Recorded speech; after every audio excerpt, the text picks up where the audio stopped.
Video start करने से पहले आप लोग से एक प्रश्न है दोस्तों कि जेपीएससी के प्रथम अध्यक्ष कौन थे। जेपीएससी के प्रथम अध्यक्ष कौन थे। अगर इसका जवाब आपको आता है तो कमेंट सेक्शन में इसका जवाब देना है। अगर इसका जवाब आपको नहीं आता है तो कमेंट सेक्शन में ये लिखना है कि जवाब नहीं आता है। इसका जवाब हम कमेंट सेक्शन में पिन कर देंगे।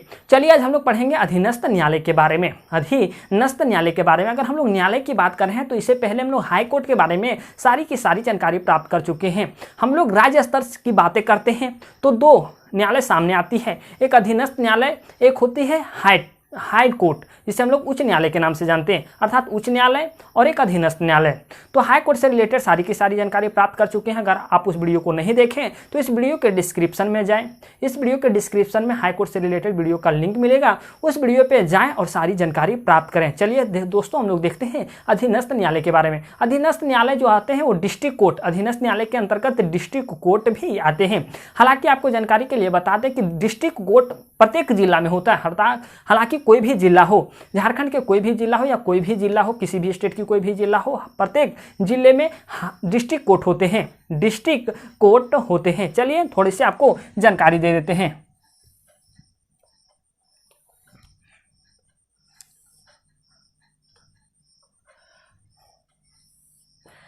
अगर आप बेसिक जानकारी थोड़ा सा जानना चाहें, हालांकि ये चीज़ें हम आपको पहले भी बता चुके हैं।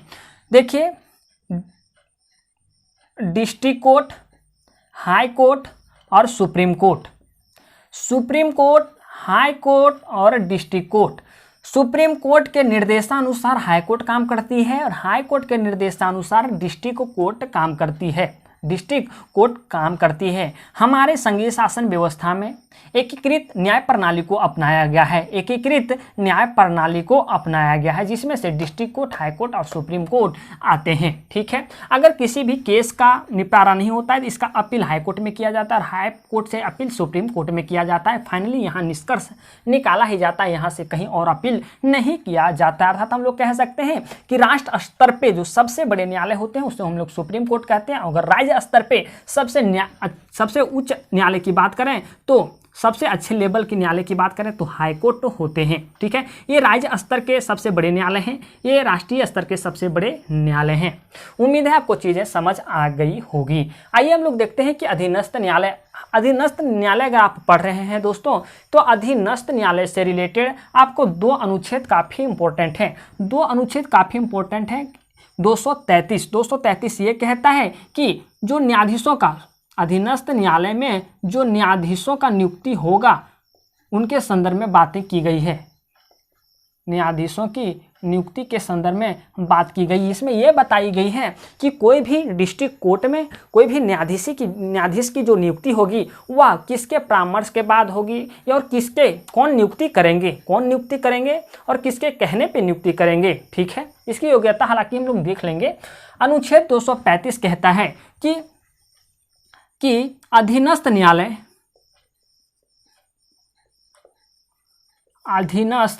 न्यायालय पर हाई कोर्ट का नियंत्रण होगा, हाई कोर्ट का नियंत्रण होगा। हालांकि हम आपको ये चीज़ें यहाँ भी बता चुके हैं। ठीक है, अब देखते हैं कि अधीनस्थ न्यायालय में जो न्यायाधीश होंगे उनकी नियुक्ति कैसे होगी। ठीक है, देखिए नियुक्ति के संदर्भ में अगर हम लोग नियुक्ति के संदर्भ में बात करते हैं तो कोई भी न्यायाधीश को जो नियुक्ति करेंगे वो राज्यपाल करते हैं। तो क्या राज्यपाल अपने मन से करते हैं? इनका क्या विवेक शक्ति है? नहीं, राज्यपाल अपने मन से नहीं, ये हाई कोर्ट के सिफारिश पे करते हैं, हाई कोर्ट के सिफारिश पे करते हैं। हालांकि हम आपको योग्यता में ये चीज़ लिखवा देंगे। ठीक है, कोई भी न्यायाधीश की नियुक्ति जो करेंगे वो राज्यपाल करेंगे, जो कि आपको पता है कि राज्यपाल किसी भी राज्य के मुखिया के तौर पे काम करते हैं, किसी भी राज्य के मुखिया के तौर पे राज्यपाल काम करते हैं। तो कोई भी न्यायाधीश की जो नियुक्ति करेंगे वो राज्यपाल करेंगे। क्या राज्यपाल अपने मन से करेंगे? तो राज्यपाल अपने मन से नहीं, हाई कोर्ट के सिफारिश पे ही करेंगे।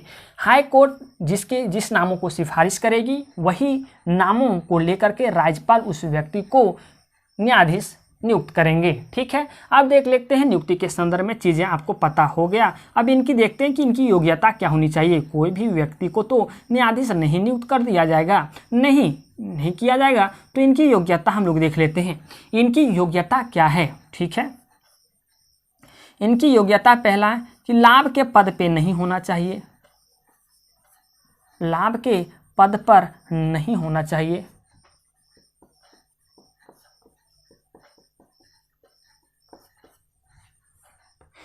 दूसरा, किसी भी न्यायालय में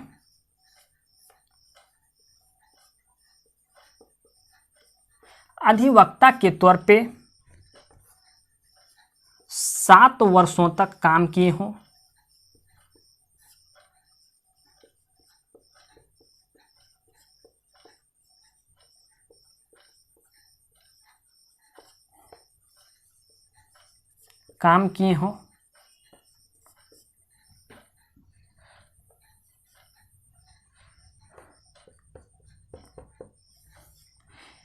पहला है लाभ के पद पर नहीं होना चाहिए। दूसरा है किसी भी न्यायालय में अधिवक्ता के तौर पे 7 वर्षों तक कार्य किए हो।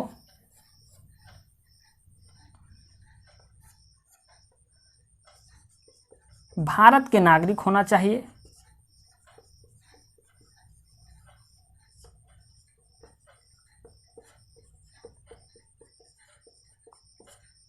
चौथा, उसी व्यक्ति को न्यायाधीश नियुक्त किया जाएगा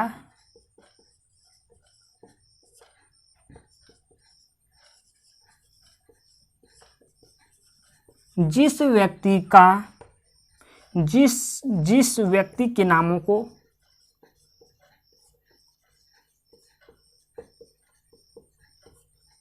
हाई कोर्ट सिफारिश किए हों। हाई कोर्ट सिफारिश किए हों, ये तो योग्यता है। ठीक है, संविधान में ये भी वर्णन है कि क्या कोई भी व्यक्ति योग्यता है तो ठीक है, जिनका नाम हाई कोर्ट सिफारिश करेंगे उनका जो है नियुक्ति राज्यपाल करेंगे। बातें तो समझ आती है।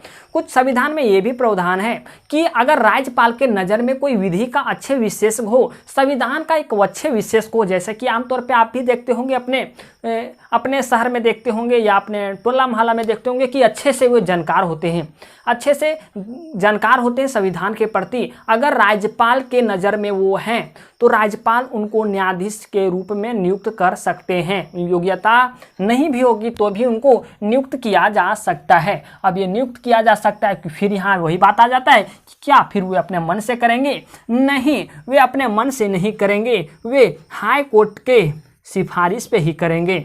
हाई कोर्ट के सिफारिश प्लस राज्य लोक सेवा आयोग के सिफारिश। यहाँ दो लोगों की सिफारिश होगी। राज्य लोक सेवा आयोग की सिफारिश पे किसी भी व्यक्ति को न्यायाधीश नियुक्त करेंगे, किसी भी व्यक्ति को न्यायाधीश नियुक्त करेंगे। ठीक है, योग्यता वाले को तो ठीक है, ये सारी योग्यता होनी ही चाहिए। बाकी अन्य योग्यता जिनको एक अच्छे विधि के विशेषज्ञ हो, विधि में अच्छे ज्ञान जानकार हो, संविधान के अच्छे जानकार हो, कानून के अच्छे जानकार हो, उनको भी नियुक्त किया जा सकता है। लेकिन हाईकोर्ट की सिफारिश और राज्य लोक सेवा आयोग की सिफारिश के बाद ही उनको नियुक्ति की जा सकती है। योग्यता तो देख लिए। अब हम लोग देखते हैं कि इसे आप स्क्रीनशॉट ले लें। इसके बाद हम लोग देखेंगे राष्ट्रीय कानूनी सेवा पदाधिकरण। उम्मीद है आप इसे स्क्रीनशॉट ले लिए होंगे।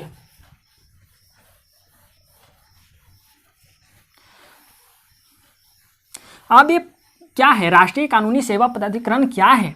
हालांकि हम आपको बता दें दोस्तों कि हमारे 39 ये एक आर्टिकल है, एक अनुच्छेद है, उसमें से ये बताता है कि कोई भी व्यक्ति के अगर पास, आज का दुनिया में क्या होता है, आज का वर्तमान अगर आप लोग देखिएगा तो कोई भी, मान लिया जाए कोई एक अमीर व्यक्ति है, चीज़ों को आप लोग यहाँ समझने की कोशिश कीजिएगा, और एक मान लिया जाए गरीब व्यक्ति है।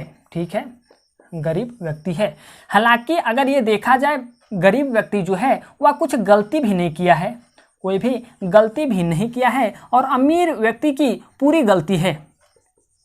इनकी पूरी गलती है, इनकी कोई गलती नहीं है, लेकिन ये अदालत में जाते हैं तो गरीब के पास पैसा के अभाव के कारण इनको न्याय नहीं मिल पाता है, गरीब व्यक्ति को न्याय नहीं मिल पाता है, और अमीर व्यक्ति गलत होते हुए भी पैसा के बदौलत इनको न्याय मिल जाता है और इन्हीं के पक्ष में न्याय मिलता है। तो ये कहीं ना कहीं आम लोगों के लिए बहुत ही हानिकारक साबित होता है, क्योंकि ये पता है स्वतंत्र देश है, लेकिन यहाँ स्वतंत्रता देखिए, यहाँ स्वतंत्रता दिख नहीं रहा है।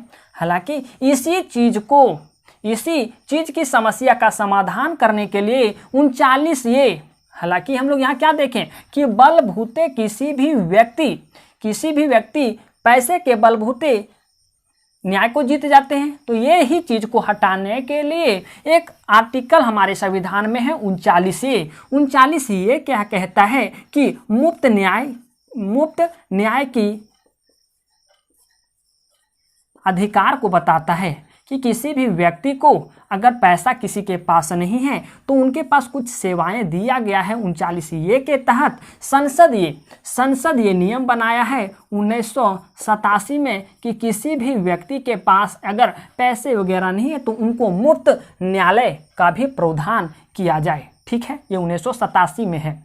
हालांकि अगर वास्तविकता देखा जाए तो ये भी काम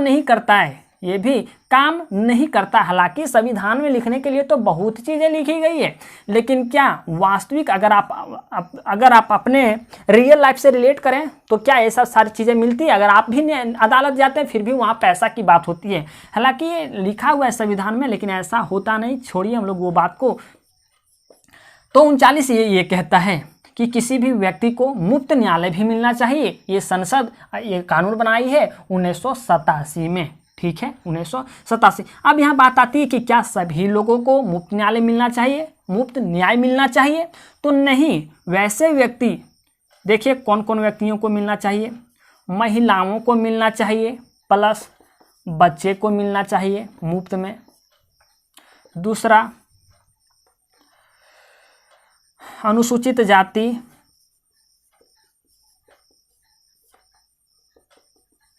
या जनजाति को भी मिलना चाहिए।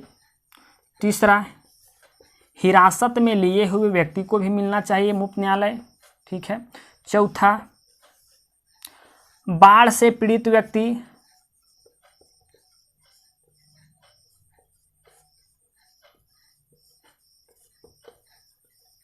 भूकंप से पीड़ित व्यक्ति, यानी जिनकी आर्थिक व्यवस्था पूरी तरह से खराब है। यहाँ भी ये भी मेंशन है कि जिनकी सैलरी वेतन 1 लाख से कम है उनको भी मिलनी चाहिए। वैसे जो काल कारखाने में मजदूर काम करते हैं, मजदूर को भी मिलना चाहिए।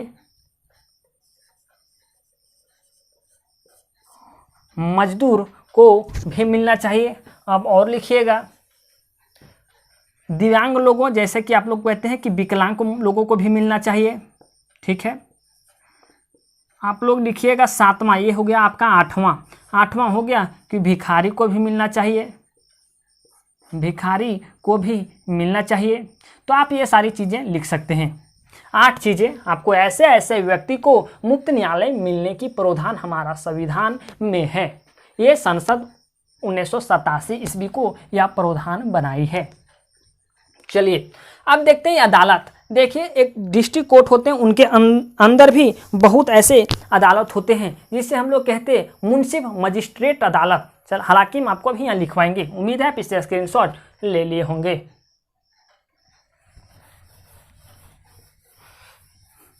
यहाँ अदालत की बात करता है। ठीक है, तो अदालत की अगर बात करता है दोस्तों, हालांकि अदालत की अगर बात करें तो पहला तो आपको पता है कि डिस्ट्रिक्ट कोर्ट के अंतर्गत अलग अलग प्रकार के अदालत आते हैं। पहला जो होता है आपका कोर्ट, दूसरा जो होता है वह होता है मुंसिफ मजिस्ट्रेट अदालत। ठीक है, अब हम बताएंगे क्या होता है। तीसरा ये है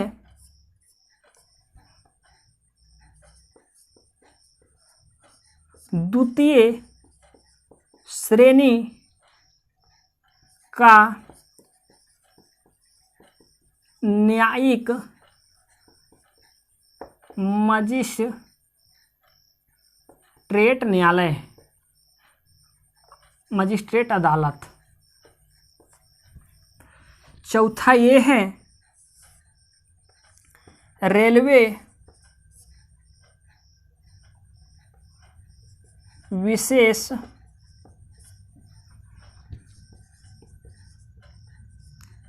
न्यायिक मजिस्ट्रेट अदालत। तो ये सारी चीज़ें अब आपको पता है कि डिस्ट्रिक्ट कोर्ट और आपका मुंसिफ मजिस्ट्रेट अदालत क्या है। हम आपको बता दें कि ये प्रखंड स्तर पे होता है, प्रखंड स्तर पे होता है। डिस्ट्रिक्ट ये प्रखंड स्तर पे होता है मुंसिफ मजिस्ट्रेट अदालत। तो ये मुंसिफ मजिस्ट्रेट अदालत से आए हुए जितने भी आपके केसेस हैं, इनके जो अपील किए जाते हैं वो डिस्ट्रिक्ट कोर्ट में किए जाते हैं। इनका जो मुंसिफ मजिस्ट्रेट अदालत से जितने भी अपीलिए आपके बोल सकते हैं कि अपीलिए जो केसेस आते हैं वो डिस्ट्रिक्ट कोर्ट में इसका समाधान किया जाता है। ठीक है।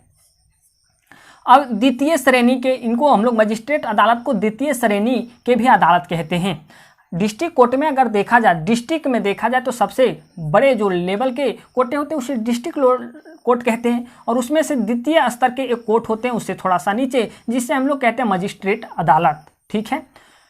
रेलवे के लिए एक अलग विशेष न्यायिक मजिस्ट्रेट अदालत। ठीक है। अब देखिए कि क्या इनके लिए अलग न्यायाधीश होते हैं द्वितीय श्रेणी के, जिससे हम लोग मजिस्ट्रेट अदालत कहते हैं। इसमें भी अलग न्यायाधीश होते हैं, हालांकि ये प्रखंड स्तर के न्यायालय होते हैं, अदालत होते हैं। तो क्या इसमें भी न्यायाधीश होते हैं? तो हाँ, हमारे जो डिस्ट्रिक्ट में हैं वो 2 न्यायालय होते हैं। एक जो न्यायालय होता है वह तो जिला न्यायाधीश के लिए होता है, एक तो जिला न्यायाधीश के लिए होता है, एक न्यायालय हो गया। एक जो आपका होता है उसे हम लोग कहते हैं मजिस्ट्रेट न्यायालय, अर्थात द्वितीय श्रेणी के एक न्यायालय होती है, द्वितीय श्रेणी के एक न्यायालय होती है। देखिए कहीं कहीं आपको ये द्वितीय श्रेणी के न्यायालय, जिसे हम लोग मुंसिफ मजिस्ट्रेट अदालत जो कहते हैं, ये कभी कभी आपको यहाँ देखने को मिलेगा दीवानी न्यायाधीश के नाम से भी इसे कहीं कहीं वर्णन इनका मिलता है। तो हम लोग कह सकते हैं कि मुंसिफ मजिस्ट्रेट अदालत के न्यायाधीश को हम लोग दीवानी न्यायाधीश के भी नाम से जानते हैं। उम्मीद है दोस्तों चीज़ें आपको समझ आई होगी। अगर फिर भी किसी तरह की डाउट या किसी तरह की परेशानी आपको आ जाती है तो आप कमेंट सेक्शन में इसका जवाब जरूर दीजिएगा। चलिए दोस्तों, मिलते हैं एक नए वीडियो में एक नए टॉपिक के साथ। नया टॉपिक आपका क्या होगा? पॉलिटिक्स से अगर रिलेटेड की बात करें तो होगा आपका महाधिवक्ता के रिलेटेड हम लोग जानकारी प्राप्त करेंगे। अब महाधिवक्ता क्या होता है? महाधिवक्ता जो होते हैं इनका जो वर्णन है अनुच्छेद 165 में मिलता है। ये किसी भी राज्य के बहुत बड़े विधि के विशेषज्ञ होते हैं, हालांकि इसके बारे में हम लोग डिटेल जानकारी प्राप्त करेंगे।